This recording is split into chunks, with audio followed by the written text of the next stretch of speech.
Hi, my beautiful friends, and welcome back to my channel. I'm so glad to have you. My name is Leora, for everybody who is new. And yeah, this is new too because I have never ever filmed an intro without makeup on or without the complete makeup on. But there's a reason for this because this video is not about vanity. Yes, I want to be beautiful all the time, but this video is very, very special. And I actually have not filmed a video that has been so close to my heart yet. Which sounds weird because I'm so new to YouTube, but still, if you want to know what this is all about, stay tuned, it's coming right up.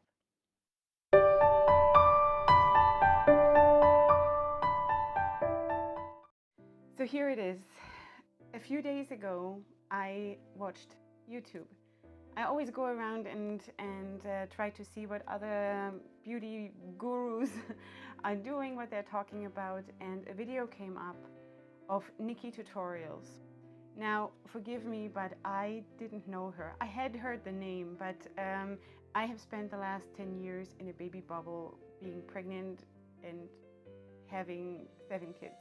So I had no idea who she is, but that video came up and she did a very bright red makeup look and I loved it and I clicked on it, and yeah, so I watched the video and then it actually broke my heart because the look she created there was for her brother, and her brother Mikai just recently passed away from a lymphatic cancer. And this is very hard for me too. It touched me beyond belief, and every moment since then, I just knew I have to do this video, and I've been trying to go in my mind, like in my head.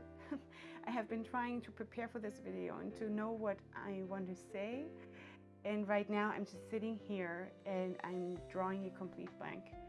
And I just know that I want this video to be in honor of Mikai, who was such a hero fighting cancer.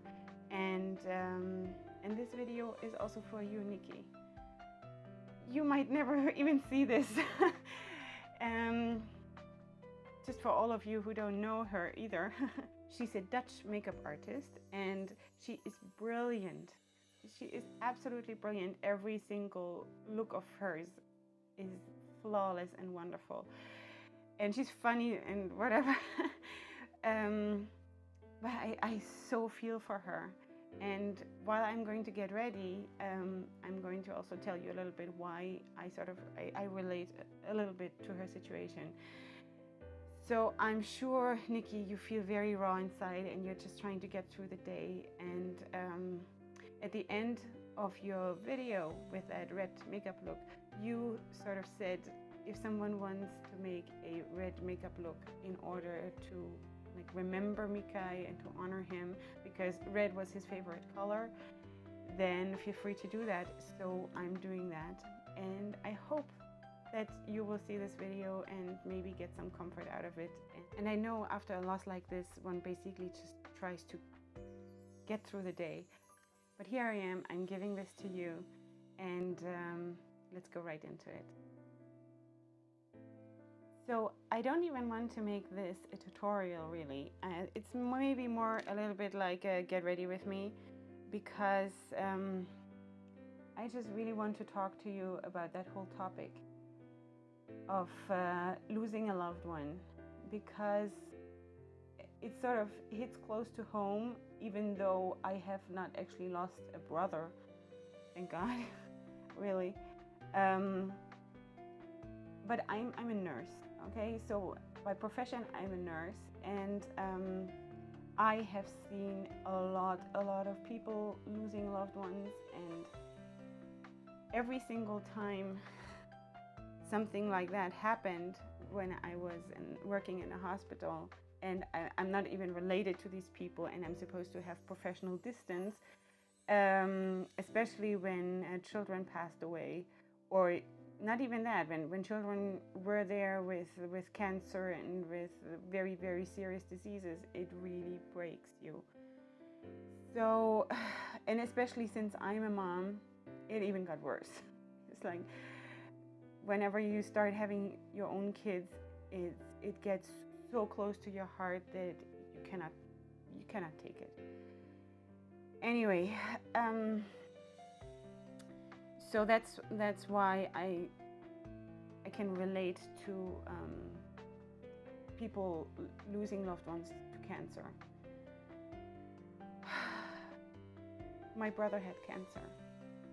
I have several brothers, but I'm the youngest, and one of my brothers, who is 2 years older than me, he had cancer, and we were still very young. I think I was around 10 years old, and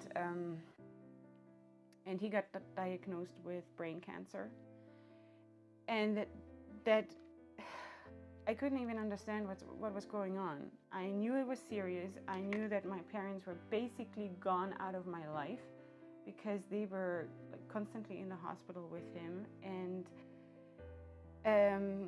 I was too young to be admitted because he was in intensive care, and they had to actually they tried to remove the tumor. So they opened his head, and so thank God my brother survived. It was a very, very hard time, taxing for the whole family. I know my mom was crying. My father, it was so hard. My brother pulled through, and so he was, back then he was something like early teens, like 12 or 13, and I must have been 10 or maybe a little bit younger even, and it was unbelievable. It was so hard. So he is now blind, or almost blind, on one eye as a result of this whole thing. But he got to grow up, and he got to marry, and he bought a house, and he has 4 kids, and he has a good job, and I'm just grateful every single day that he had the chance to live that life, because like this, it could have been different. So sometimes you just forget how blessed you are when something like this actually, ends up for the better. Beauties, I have really no idea what I'm doing here. I don't even want to do a look. I just want to sit and talk to you. It's so hard for me to talk about this and at the same time trying to create a look, but I'm doing this for Mikai, so I'm gonna do this. I'm shaking. I'm actually shaking, and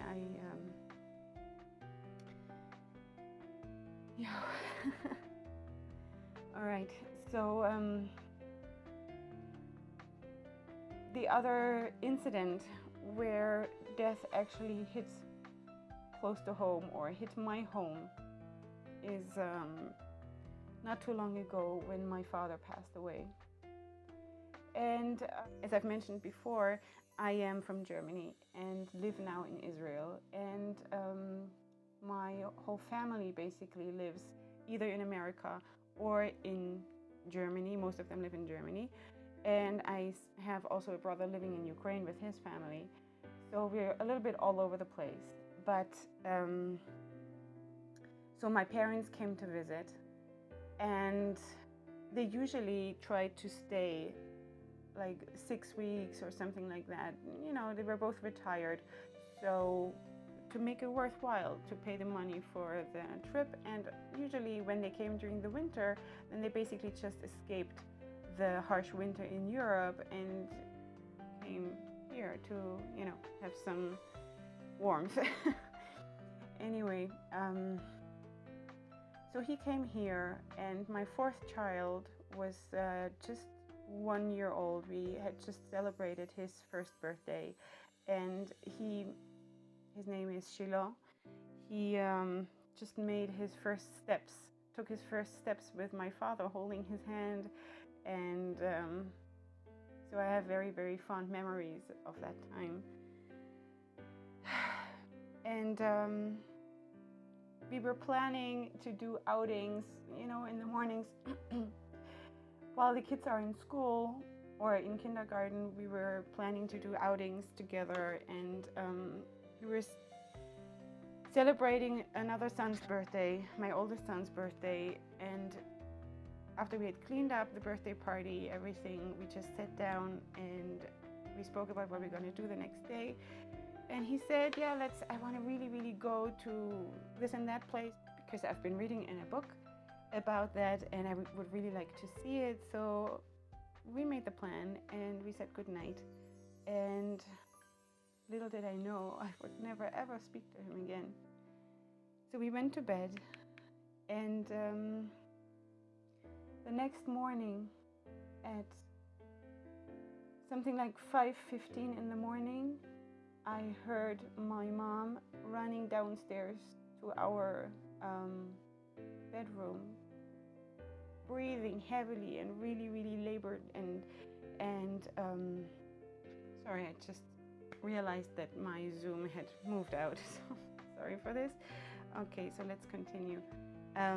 So my mom came running downstairs, and we could just hear her breathe, and she was like panicking, and she just said, I think Dad just died.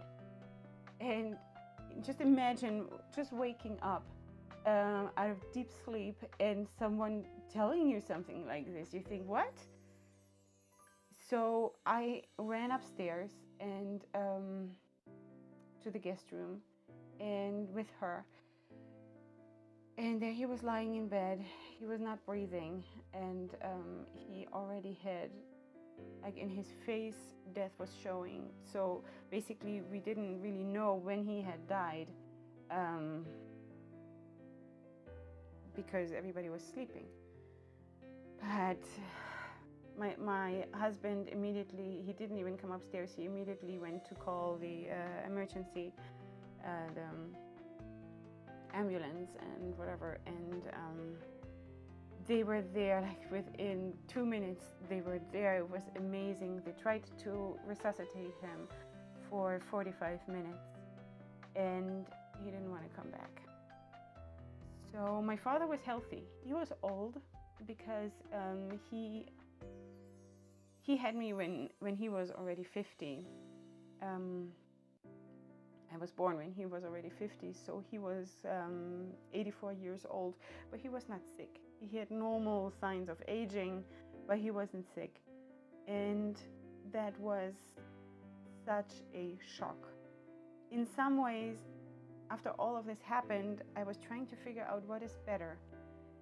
Is it better to know that someone is sick and there is a risk of this person dying and you can sort of prepare yourself? Or is it better, it sounds so crazy, if that person just like this goes away? Yeah, there is no better. There is no better. Basically, it is what it is. I think for that person, for my father, it was perfect like this. And that is what I'm trying to focus on, that he wanted this. He wanted it to be like this. He didn't want to slowly deteriorate, for the lack of a better word. But for my mom and for me, it was a huge shock. We were just standing there holding each other while the emergency team tried to resuscitate him. And when they then finally pronounced him dead, it was unreal. It was absolutely unreal. How can a person who was just there, how can that person be gone out of your life forever? And you see him lying there on the floor and you think, but he's there. And he has his eyes open. He sees me. No? Why doesn't he see me? And it's just, it breaks your heart. And I'm an adult. I mean, it's not like I'm an orphan now, right? It's not like I was 10 or a teenager or whatever while losing my father. And at my age, it is normal that your parents pass away, as hard as it is. But it will never be easy. No matter how old you are, you're always a son or a daughter. And I was very close to my parents. So that was very, very hard. And then on the day of his funeral, I found out that I'm pregnant. On that day, like 3 hours before the funeral, I found out that I'm pregnant. Can you imagine the emotional roller coaster? It's nothing, like there are no words for this. I was so happy about this pregnancy, and I was so sad that my father is going to be buried today. And then, of course, I immediately went into the protection mode, because I said to myself, Leora, you cannot grieve too much, because you have to be strong for this life that is growing inside you. You cannot mess this up, you know. So I didn't even grieve that much, because I forced myself to be strong. About 2 weeks later, I found out that I'm expecting my second set of twins. And I just prayed really that one of them would be a boy, so I could name him after my dad. At least one of them would be a boy. And it actually happened like that. A few months later, I gave birth to a boy and a girl, which was very, very special. Like, it's always special, but I was really, really happy to have another boy, just for that, so I could actually name him after my dad. While giving birth, the drama continues. While giving birth, I had to have a C-section, and then I was in the recovery room after the C-section, and you know how those recovery rooms are. You know, there are like a lot of beds in the same big room, and just curtains around it. And my husband had just left my bedside to go outside and make phone calls to tell people that the babies were born, and that it's a boy and a girl, and, you know, spread the happy news. And while he was outside, something very tragic happened with me. He just came back in, and he saw that the curtains were drawn around my bed, and doctors were running in and out and being really frantic and hectic. And so apparently, and I have not such a big memory of this, because I actually passed out, and I lost a lot of blood, and they did not immediately realize that, because I was bleeding internally from my uterus, who had not contracted after giving birth. It just stayed expanded, because they told me afterwards my uterus had been in so much stress from being like overstressed because of a twin pregnancy, that sometimes it happens that the uterus doesn't contract, and then you just profusely bleed huge amounts from there. So by the time they had realized what was going on with me, and it was just minutes, it's not like they were neglecting me or anything, but I mean, it's a very large area to bleed from, so you can imagine that you can actually die very, very fast from the blood loss. And so by the time they realized it, I had lost an enormous amount of blood, and they did not let my husband back in. And I just remember suddenly, like a nurse had come to just, you know, check me and whatever, what they do every like 15 minutes, they come and they check and whatever. And I remember that, and then she was pressing on my tummy to see if the uterus is contracting, and apparently like a huge gush of blood came out while she was pressing on my tummy. So I remember that she called people like for backup basically, and that they tried to put like IVs everywhere and people running around, and then I slipped into it like a black tunnel and passed out. And the weird thing was, I didn't know if I'm gonna die or not. It wasn't even like a thought. I didn't have time to think. But the weird thing was that it wasn't scary. And one should think that if you just have given birth, you would want to be there for your kids and you would want to see them live and see them grow up. But I just thought, if I die now, I'm in peace. And that is so weird, because I knew I would leave my husband with 6 kids, and it's like mind-boggling, but it was the weirdest feeling. It was a feeling of complete peace. And I just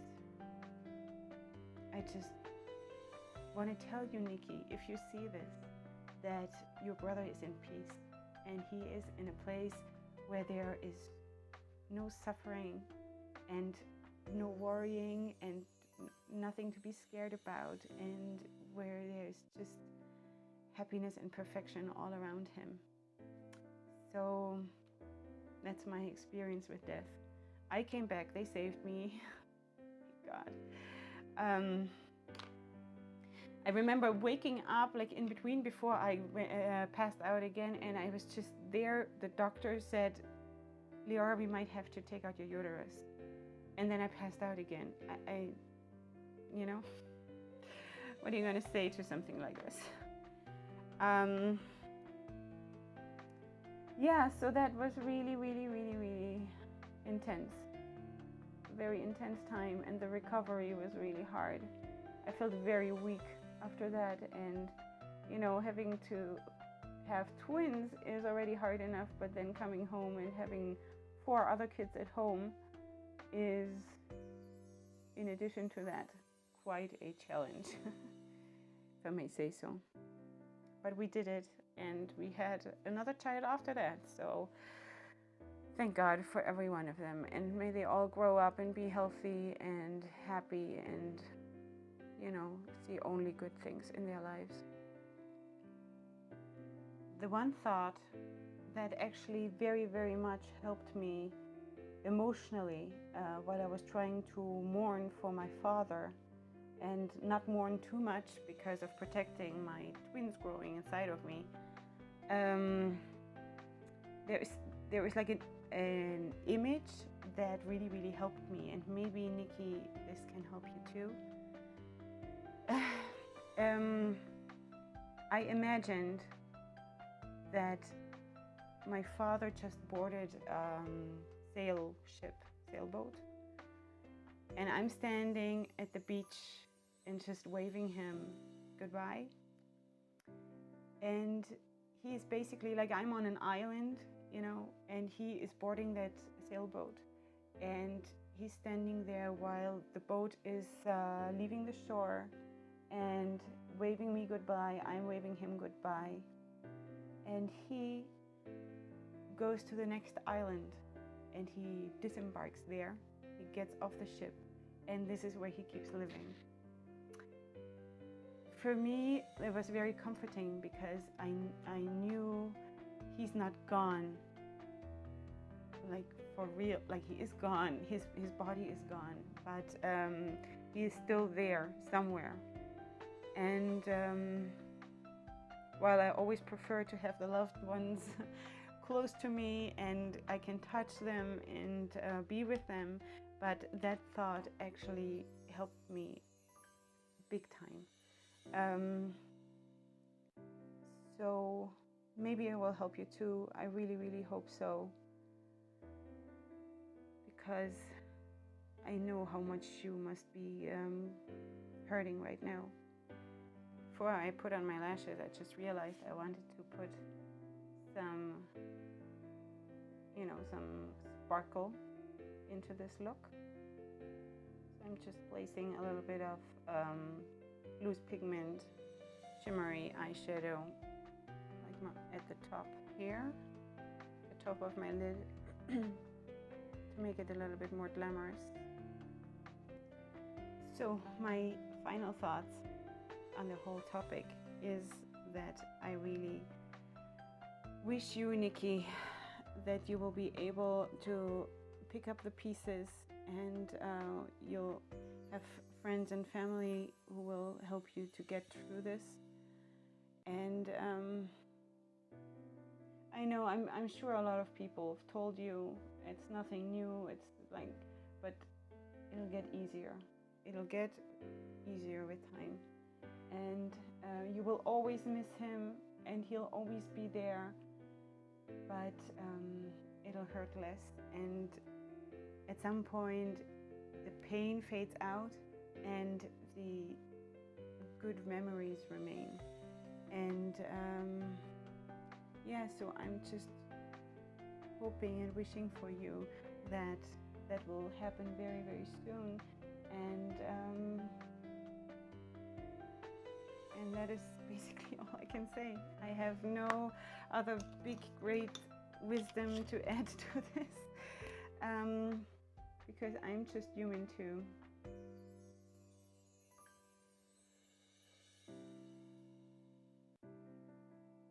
Oh, I swear, I've never looked like this ever in my life. Oh dear.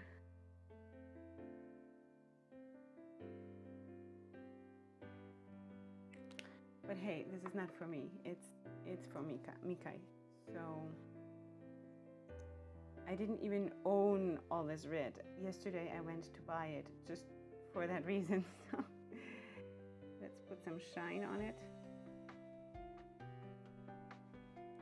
So today, my dear friends, was not about perfection. This video was just to do this. And I've never done anything like this. But okay, so Mikai, I know you don't care because you are living in a perfect place. So what do you need me to do a red eye look or a red face makeup look for you? But I want to honor your memory, and I want to be there for your sister, and in this very trying time, so that's the reason for this. I'm not even going to apologize for all the things that went wrong today, the zooming out of the camera, and I think like my camera is now a little bit crooked, and I don't even care, because like I said, this video is not about vanity and things being perfect and pretending to be and whatever. This is, it goes down to the basics, even though this is probably not a very basic look, but emotionally it's like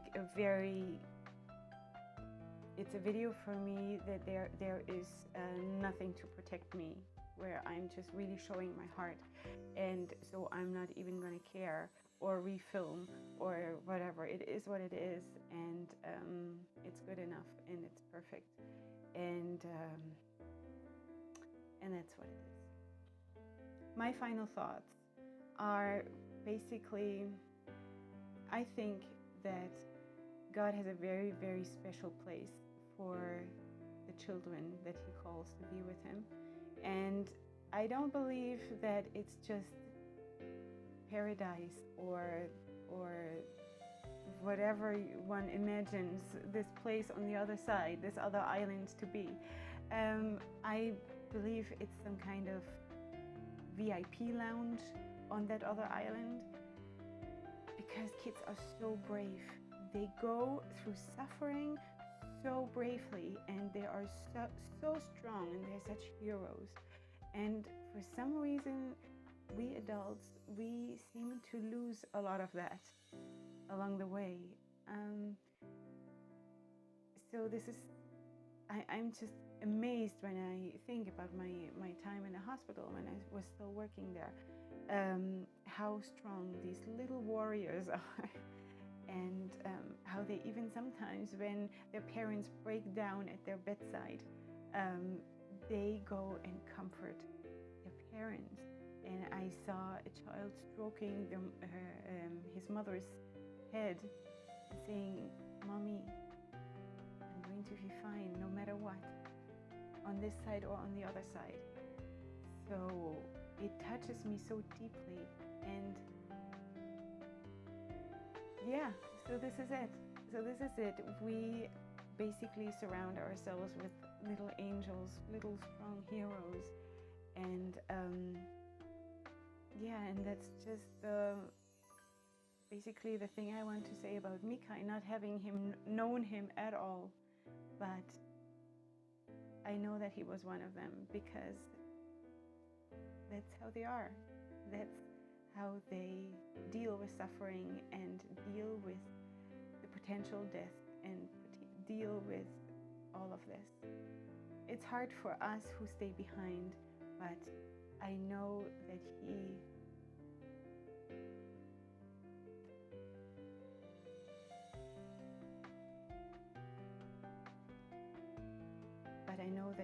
is in a place where he is happy.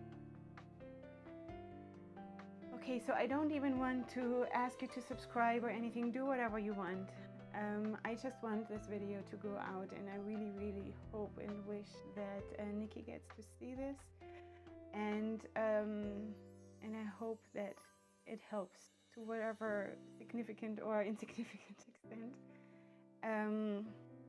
Yeah, and